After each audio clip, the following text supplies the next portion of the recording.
اعوذ باللہ من الشیطان الرجیم بسم اللہ الرحمن الرحیم ومن الناس من يعجبك قوله في الحياة الدنيا ويشهد الله على ما في قلبه وهو ألد الخصام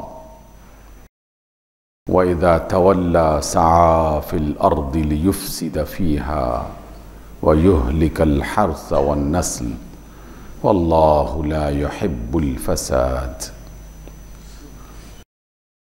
سورۃ البقرہ،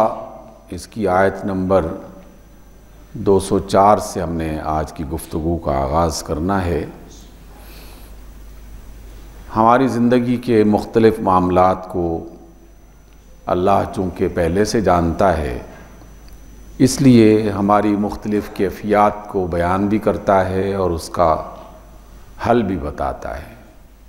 مشکلات کے سبب بھی ذکر کرتا ہے اللہ رب العزت، اور ان اسباب سے کیسے نکلا جا سکتا ہے اس کی رہنمائی بھی کی جاتی ہے۔ ہم اپنے ملک اور عالم اسلام اور باقی دنیاؤں میں بھی، لیکن خصوصی طور پر جہاں جہاں مسلمان بس رہے ہیں، جن کیفیات سے ہم گزر رہے ہیں، ان میں سے ایک کیفیت اللہ تعالیٰ نے اس میں بیان کی۔ وَمِنَ النَّاسِ، لوگوں میں سے کچھ ایسے لوگ بھی ہیں یا کوئی ایسا شخص بھی ہے، بعض اوقات ایک کا لفظ استعمال کرتے ہوئے اس طرح کے تمام لوگ مراد لیے جاتے ہیں۔ جیسے ہم یہ کہیں کہ ایک امیر آدمی اگر ایسا کرے تو پھر اس کا یہ نتیجہ نکلے گا، تو امیر جتنے بھی ہیں وہ سب کے سب اس کے حصے میں آ جائیں گے کہ جس نے بھی کوئی غلط حرکت کی، یا کوئی عالم، کوئی امام، اس نے اگر کوئی ایسی غلط حرکت کی جو شریعت کے مطابق نہیں ہے، تو اس سے مراد وہ تمام لوگ ہوں گے کہ جو اس طرح کے کام کر رہے ہوں، اور وہ اس صف میں شامل ہو جائیں گے۔ تو من الناس من يعجبك قوله في الحیات الدنیا، لوگوں میں سے کوئی ایسا بھی ہے یا کچھ ایسے بھی ہیں جب وہ دنیا کے بارے میں اور دنیا کے معاملات کے بارے میں آپ لوگوں سے مخاطب ہوتے ہیں تو آپ لوگوں کو اس کی بات بہت اچھی لگتی ہے، ایسا لگتا ہے کہ واقعی یہ سچ کہہ رہا ہے، اور یہ جو کہہ رہا ہے کہ ہم تمہارے ملک کے حالات بدل دیں گے، قوم سدھار دیں گے، زندگی سستی ہو جائے گی، پریشانیاں ختم ہو جائیں گی، ہم یہ اور یہ اور یہ کر دیں گے، تو بظاہر اس کی گفتگو اور اس کے وعدے یہ بہت اچھے لگتے ہیں۔ اللہ نے فرمایا کہ صرف وہ یہ بات نہیں کرتا، بلکہ مجھے بھی اپنی بات میں شامل کرتے ہوئے میرا نام لے کر گواہی بھی دینا شروع کر دیتا ہے۔ وَيُشْهِدُ اللَّهَ عَلَى مَا فِي قَلْبِهِ، یہ بھی کہنا شروع کر دیتا ہے کہ جناب اے لوگو، میں تم سے جو وعدہ کر رہا ہوں، میں اللہ کو گواہ بنا کے یہ تم سے وعدہ کر رہا ہوں۔ اب اگر کوئی شخص مسلمان بھی ہو، اللہ کو گواہ بھی بنا رہا ہو اور وعدے بھی کر رہا ہو، تو سننے والے تو اکثر اس کی بات کو مان ہی لیتے ہیں۔ لیکن اللہ رب العزت نے اس آیت کے اختتام میں جو فیصلہ فرمایا ہے وہ بہت ہی خوفناک ہے، کیونکہ اللہ تو ہم سے زیادہ بہتر جانتا ہے دلوں کے حالات کو بھی، نسلوں قوموں کو بھی، ابتدا سے لے کر انتہا تک سب علم اس کے پاس ہے۔ اور اس طرح کے لوگ آج نہیں بلکہ سابقہ زمانوں میں بھی مختلف دنیاؤں میں آتے رہے۔ یہ مختلف کریکٹرز اور کردار ہیں جو بدل بدل کے آتے رہتے ہیں اور وہی کام کر رہے ہوتے ہیں جو پچھلے کسی زمانے میں کسی نے کیے ہوں۔ اللہ فرماتا ہے کہ یہ لوگ یا اس طرح کا کوئی آدمی بظاہر تو تم سے بڑے وعدے کرے گا، مجھے گواہ بنا کر بھی کرے گا کہ میں اللہ کو گواہ بنا کے کہتا ہوں میں تمہارے حالات ٹھیک کر دوں گا، تمہاری زندگی کو آسان کر دوں گا، لیکن اللہ فرماتے ہیں کہ وَهُوَ أَلَدُّ الْخِصَامِ، لیکن وہ انتہائی خوفناک قسم کا دشمن ہے، جھگڑالو ہے اور تمہارا بھلا نہیں چاہتا، ہر طریقہ استعمال کرے گا جب وہ اقتدار میں آئے گا، جب وہ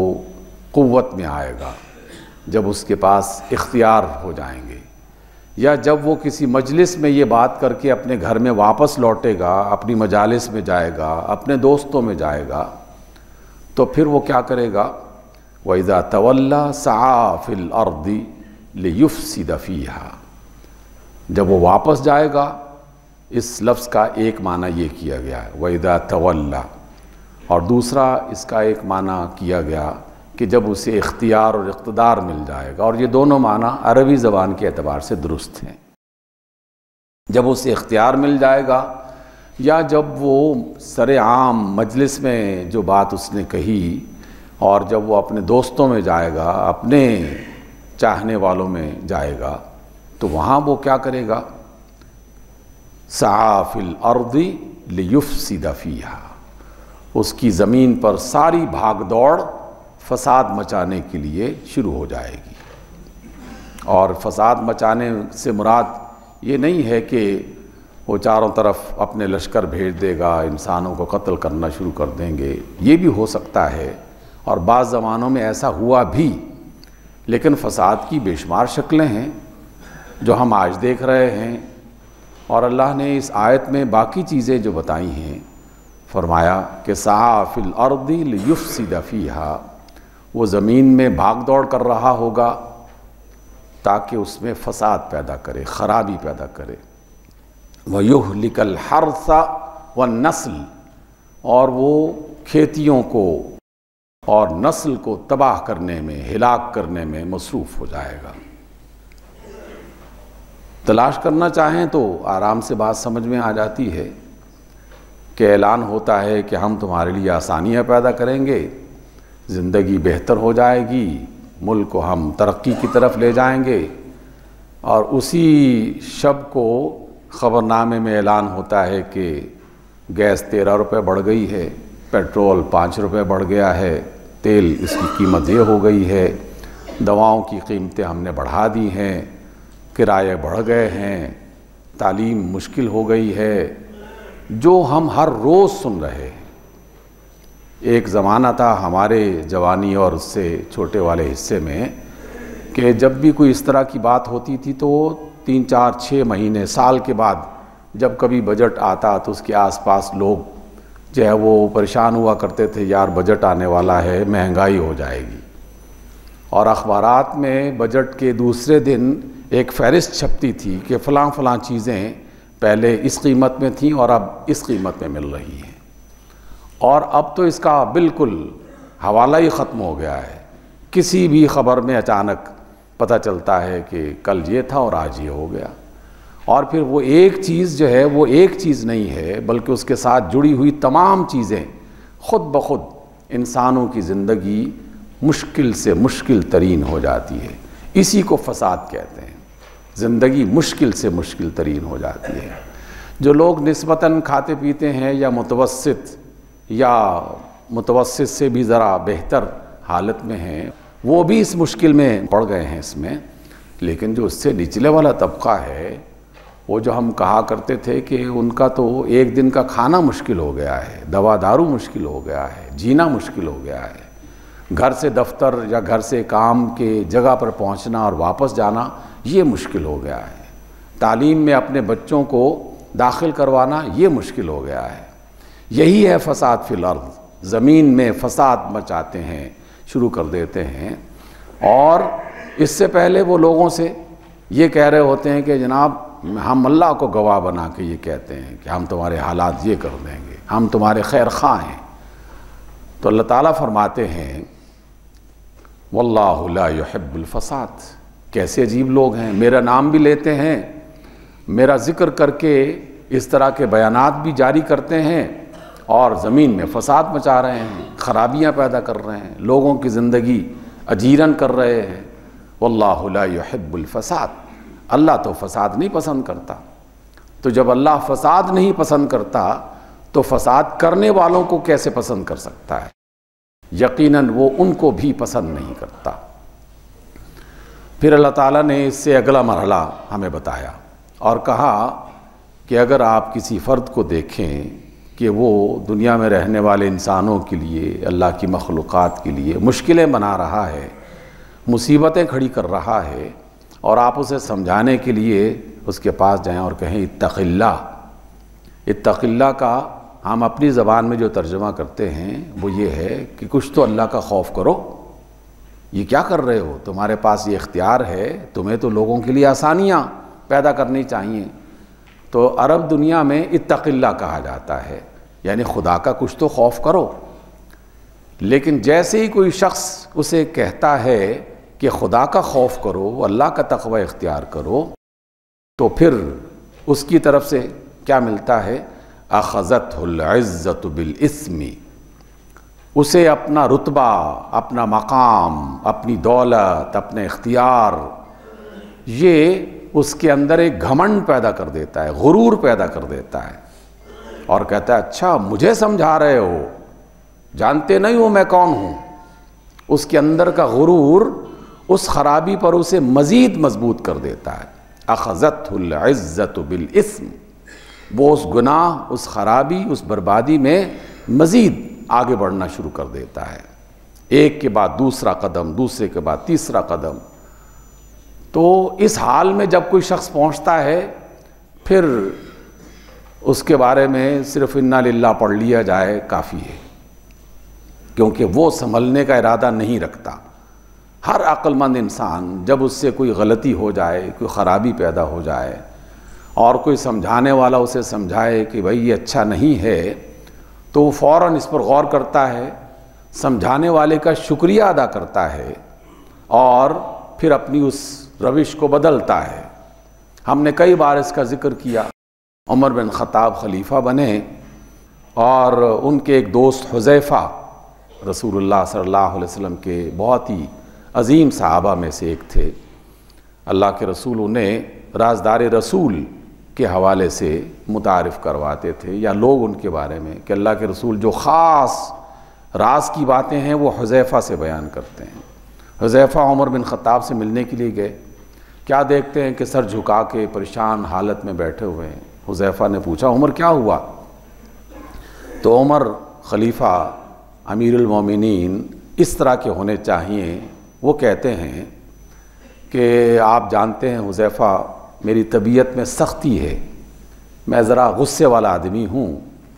اور لوگ میرے غصے سے ڈرتے ہیں۔ اب میں خلیفہ بن گیا ہوں تو مجھے اس بات کا ڈر ہے کہ لوگ کہیں میرے خوف کی وجہ سے میرے کسی خرابی کو دیکھیں اور مجھے بتائیں نہ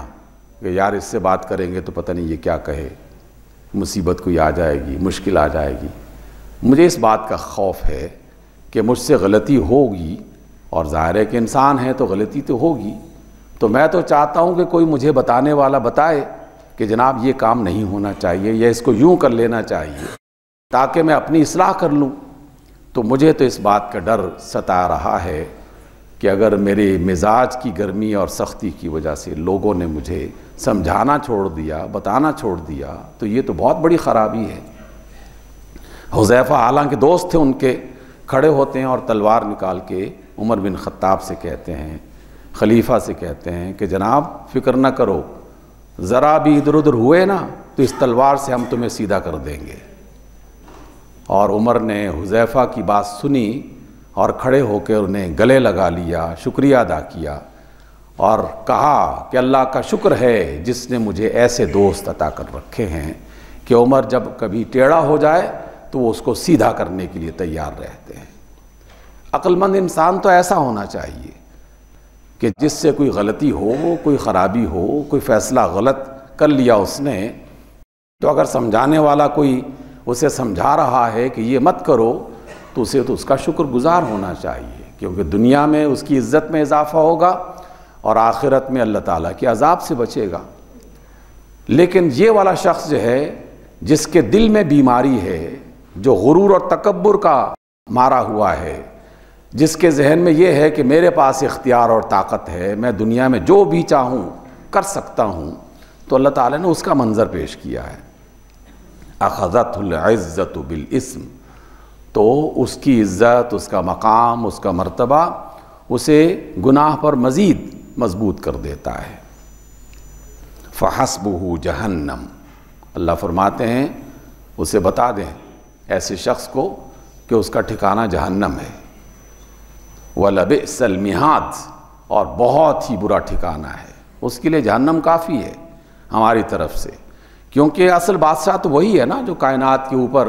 اور کائنات کے اندر اور کائنات کے ہر طرف وسع کرسیہ السماوات والارض، یہ اس کی بادشاہت کی ایک جھلک اللہ تعالیٰ اپنی آیت الکرسی میں دکھاتے ہیں کہ جناب میرا اختیار آسمانوں اور زمین میں ہر مقام پر ہے۔ ایک تنکا کھڑا ہو کر میرے سامنے اگر وہ کسی غرور کا اظہار کرتا ہے تو اس کو اڑا دینا، اس کو ختم کر دینا اللہ تعالیٰ کے لیے کوئی مشکل نہیں ہے۔ اس لیے دنیا میں اور انسانی تاریخ میں بے شمار فرعون، نمرود، شداد، حامان، قارون اور اس طرح کے لوگ جو آتے رہے، اور قرآن مجید میں ان کا ذکر اسی وجہ سے کیا گیا۔ ان کا انجام جا کے دیکھ لو، ان کے نشانات ابھی تک موجود ہیں، دنیا بھر میں پھیلے ہوئے ہیں۔ جس نے بھی تکبر اور غرور کے ذریعے سے اللہ کی مخلوق کو نقصان پہنچایا تو کچھ وقت تک تو لوگ ڈرتے رہے اور سمجھتے رہے کہ بڑا روب ہے اس کا اور ڈنکا بج رہا ہے اس کا، لیکن اصل ڈنکا تو اللہ ہی کا بجتا ہے۔ وہی کائنات کا خالق اور مالک ہے، قوتوں کا اختیار اسی کے پاس ہے۔ ایک پلک جھپکنے میں کس کو کیا بنا دیتا ہے اور کس کو کیا بنا دیتا ہے کوئی ایک واقعہ تو نہیں ہے، ہزارہا واقعات آئے دن دیکھتے رہتے ہیں۔ تو اللہ تعالیٰ نے فرمایا بس اس کے لیے جہنم کافی ہے اور وہ بئس المہاد، بہت ہی برا ٹھکانہ ہے۔ وَمِنَ النَّاسِ، اور اس کے مقابلے میں ایک دوسرا گروہ، ایک دوسری قسم لوگوں کی وہ بھی بتا دی گئی۔ وَمِنَ النَّاسِ مَن يَشْرِي نَفْسَهُ ابْتِغَاءَ مَرْضَاتِ اللَّهِ، ہاں کچھ لوگ ایسے بھی ہیں یا لوگوں میں سے کوئی ایسا بھی ہے، دونوں کا مطلب ایک ہی ہے، ایک فرد استعمال کیا جائے لفظ یا جمع کا لفظ استعمال کیا جائے، یعنی کچھ لوگ ایسے بھی ہیں جس نے اپنے آپ کو اللہ کی رضا کے لیے بیچ دیا ہے، اللہ کی رضا کے لیے، کیونکہ اسے صرف اللہ راضی ہونا دیکھنا چاہتا ہے کہ میرا رب راضی ہو جائے، باقی دنیا والے راضی ہوتے ہیں نہیں ہوتے اس کی پرواہ نہیں کرتا۔ وہ اللہ کی رضا کے لیے اپنے آپ کو بیچ دیتا ہے، اپنی خواہشوں کو، اپنی طاقتوں کو، اپنے مال کو، اپنی آل اولاد کو، اپنی ذات کو۔ یشری نفسہ ابتغاء مرضات اللہ، وہ اللہ کی رضا حاصل کرنے کے لیے۔ واللہ رؤوف بالعباد، اور اے لوگو جان لو اللہ تو اپنے بندوں پر بڑا ہی شفیق، بڑا ہی مہربان، بہت ہی ان کا خیال رکھنے والا ہے۔ وہ تو ہر لمحے انسانوں کو کچھ نہ کچھ عطا کرنا چاہتا ہے اور وہ کر رہا ہے، سنبھلنے کا موقع دینا چاہتا ہے اور وہ دے رہا ہے۔ وہ تو انسانوں کو کسی نہ کسی بہانے اپنی رحمت میں داخل کر کے جنت عطا کرنا چاہتا ہے، ان کی دنیا بہتر بنانا چاہتا ہے۔ وہ تو ہر وقت یہی چاہتا ہے، اس لیے فرمایا کہ وہ تو بڑا رؤوف، انتہا درجے کا مہربان، انتہا درجے کا شفیق ہے وہ۔ اس لیے فرمایا کہ لوگو تم اللہ کی بات اس کو سنو اور اس پر غور کرو۔ واللہ رؤوف بالعباد، اپنے بندوں کے ساتھ بڑا ہی مہربان ہے۔ اس کو مزید آپ غور کریں گے تو بے شمار اس کے اندر چھپے ہوئے راز ہیں اور معانی ہیں۔ یہاں اللہ تعالیٰ نے مومنین کا ذکر کرتے کرتے آخری آیت کا اختتام جب کیا تو اس کے لیے مومنین کا یا اہل ایمان کا یا انسانوں کا ذکر نہیں کیا بلکہ عباد کا ذکر کیا۔ اور عباد کا معنی ہے بندے، جس طرح ہم اللہ کے بندے ہیں، یہ پوری کائنات اللہ تعالیٰ کے بندوں سے بھری ہوئی ہے۔ ساری نباتات، سارے جمادات، سارے حیوانات، ستارے، چاند اور زمین و آسمان کی ہر مخلوق یہ اللہ کی بندگی میں شامل ہیں۔ تو اللہ تعالیٰ تو ان سب کا بھلا چاہتا ہے، کیونکہ ایک انسان کی غفلت اور اس کی بدمعاشی ان سب کو نقصان پہنچانے میں کچھ نہ کچھ شرکت کرنے لگتی ہے۔ اللہ تعالیٰ فرماتے ہیں پھر اس کے بعد ہم سب کو مخاطب کرتے ہوئے، یا ایھا الذین آمنوا، اے ایمان والو، اے جمعے کے لیے نماز پڑھنے والو،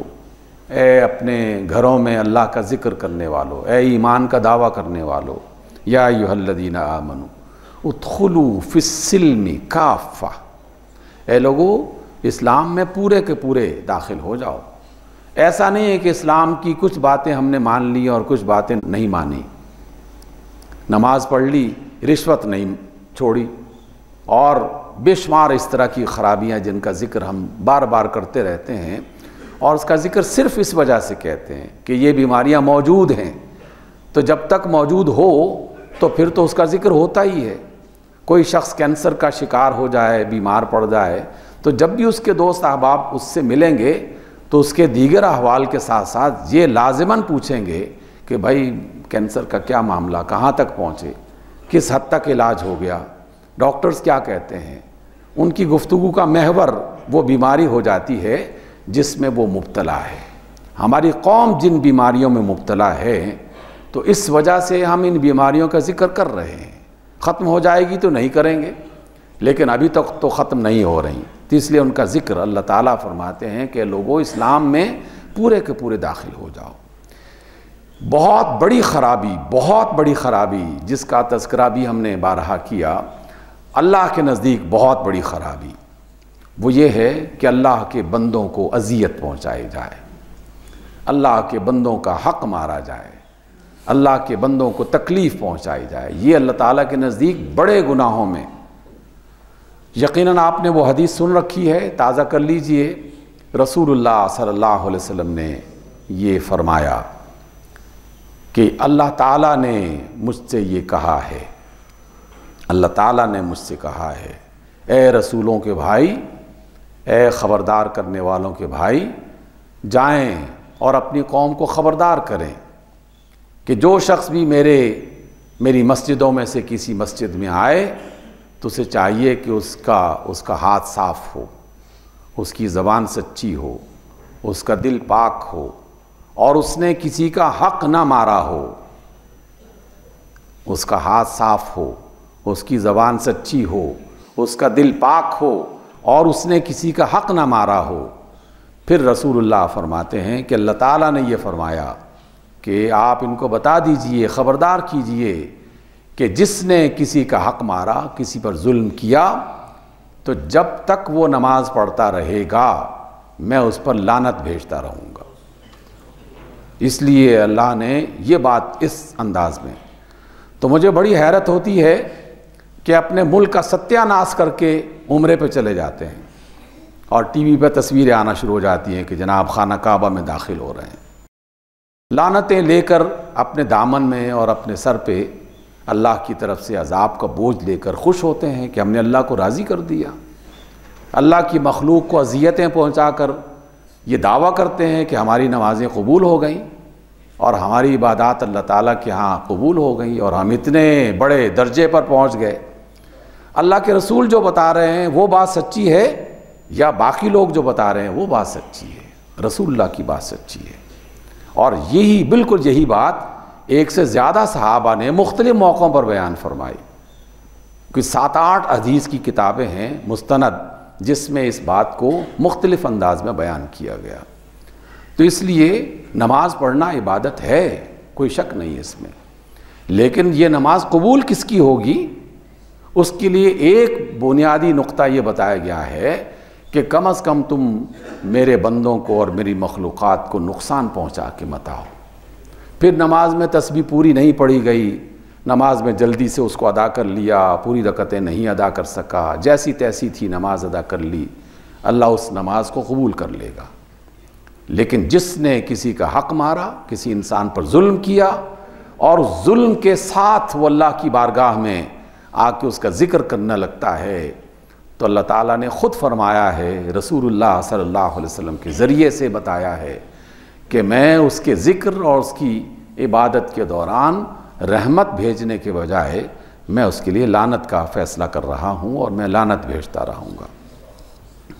اور فرمایا کہ لوگوں دین میں پورے کے پورے داخل ہو جاؤ، وَلَا تَتَّبِعُوا خُطُوَاتِ الشَّيْطَانِ، شیطان کے قدموں پہ مت چلو، یعنی جو شیطان کام کر رہا ہے تم بھی وہ نہ کرنا شروع کر دو۔ شیطان کے جتنے بھی کام ہیں وہ سب کے سب انسانوں کی ہلاکت کے لیے ہیں۔ ہر کام، معمولی سا احساس بھی شیطان کی طرف سے جب آئے گا تو کہیں نہ کہیں وہ جھگڑا کھڑا کر دے گا، بھائیوں کو آپس میں لڑوا دے گا، بہنوں کو آپس میں لڑوا دے گا، ایک دفتر میں کام کرنے والے کلیگ کے درمیان میں جو وہ اختلافات پیدا کر دے گا۔ اس کا کام ہی یہی ہے، کیونکہ ہم نے یہ مصرع بھی کئی بار پڑھا کہ شیطان کو تو ہزارہا برس پہلے جب آسمان سے زمین پر بھیجا گیا تھا نا، اسی روز عدالت عظمیٰ کی طرف سے باقاعدہ فیصلہ سنا دیا گیا تھا کہ تمہیں تو میں نے جہنم میں ڈالنا ہی ڈالنا ہے۔ اس عدالت عظمیٰ سے جب یہ فیصلہ شیطان کو سنایا گیا تو پھر اگلی کہانی شروع ہو جاتی ہے۔ شیطان نے جو جملہ کہا تھا کہ اللہ ٹھیک ہے، مجھے تو جہنم میں بھیجنا ہی ہے تو نے، بس مجھے فرصت دے دے، اس آدم کی وجہ سے جو مجھے رسوائی ملی ہے نا، میں اس کی نسل سے اس کا انتقام لینا چاہتا ہوں۔ اللہ تعالیٰ کے فیصلوں میں بالآخر یہ فیصلہ ہو گیا کہ چلو ہم بھی اپنے بندوں کو آزما لیتے ہیں، کیا یہ شیطان کی بات مانیں گے یا میرے راستے پر چلیں گے۔ بس اس وقت سے یہ مارکا چل رہا ہے، اور شیطان نے در حقیقت یہ کہا تھا کہ جناب ہم تو ڈوبے ہیں، تم کو بھی لے ڈوبیں گے۔ نسل انسان سے وہ یہ انتقام لے رہا ہے، اس لیے جھوٹ، دغابازی، فریب، رشوت، کرپشن اور یہ ساری بیماریاں جو ہمارے اندر پیدا ہو رہی ہیں، یہ در حقیقت اسی ابلیس کی وجہ سے ہیں، اور اس نے اس بات کو چھپایا نہیں ہے، بالکل ڈنکے کی چوٹ اس نے کہا ہے کہ ہم یہ کریں گے، اور ہم ہیں کہ اس کی بات مان رہے ہیں۔ ایک وقت آئے گا، قرآن مجید ہی میں لکھا ہوا ہے، وہ بھی ایک وقت آئے گا کہ ہم بھی وہاں اکٹھے ہوں گے اللہ کے حضور، شیطان بھی اپنے ساتھیوں کے ساتھ وہاں پر آ جائے گا، ابلیس بھی وہاں پر اکٹھا ہوگا، اور ہم جب ابلیس کو دیکھیں گے تو بہت سارے لوگ اللہ تعالیٰ سے شکوہ کریں گے کہ یا اللہ اس خبیث نے ہمیں گمراہ کیا تھا، فلاں بندے نے ہمیں اپنے راستے پر چلایا تھا، تو وہ بھی اس کے جواب میں کہے گا جناب ہم نے کچھ نہیں کیا تھا، ہم نے تو محض ایک راستہ دکھایا تھا کہ یہ ہے رشوت کا، کرپشن کا راستہ، یہ ہے ظلم اور قتل کا راستہ، یہ ہے زور زبردستی کا راستہ، تو میرے ہاتھ میں کوئی طاقت تو نہیں تھی کہ میں زبردستی انہیں اس راستے پر لے کے جاؤں، میں نے تو بس کہا تھا، یہ خود ہی اس راستے پر چلنے والے تھے، اس لیے مجھ پر الزام مت لگاؤ، اور اللہ تعالیٰ پھر دونوں کو اپنے عذاب کا شکار کرے گا۔ یہ بھی اسی کتاب میں لکھا ہوا ہے۔ تو سامعین گرامی، اللہ کی بات سچی ہے، رسول اللہ صلی اللہ علیہ وسلم کی بات حق ہے، اسی کے ساتھ جینے میں ہماری بھلائی اور ہماری کچھ بچت ہو جائے گی۔ اگر ہم نے اللہ کی بات کو، اس کے رسول کی بات کو نظر انداز کر دیا، اس کی اہمیت نہ دی، تو سوائے اپنے پاؤں کاٹنے کے اور اپنے آپ کو جہنم کا شکار کرنے کے اور کچھ نہیں ہوگا۔ اس لیے ہوش کے ناخن لینے چاہیے ان تمام افراد کو جن اللہ تعالیٰ اقتدار دیتا ہے، اختیار دیتا ہے، قوت دیتا ہے، علم دیتا ہے، انہیں چاہیے کہ وہ اپنے بھلے کے لیے، اپنے بچوں کے بھلے کے لیے، اپنی آخرت اور دنیا بچانے کے لیے، دنیا اور آخرت میں عزتیں حاصل کرنے کے لیے شیطان کے راستے پر نہ چلیں، اللہ کے بندوں کے لیے سہولت اور بہتری کے لیے سوچیں۔ جس نے اللہ کے بندوں کو تنگ کیا، اللہ تعالیٰ بھی اسے تنگ کر دے گا، اور جسے اللہ تنگ کرنا شروع کر دے پھر کہیں اس کو عافیت نہیں ملے گی۔ اقول قولی ھذا واستغفر اللہ۔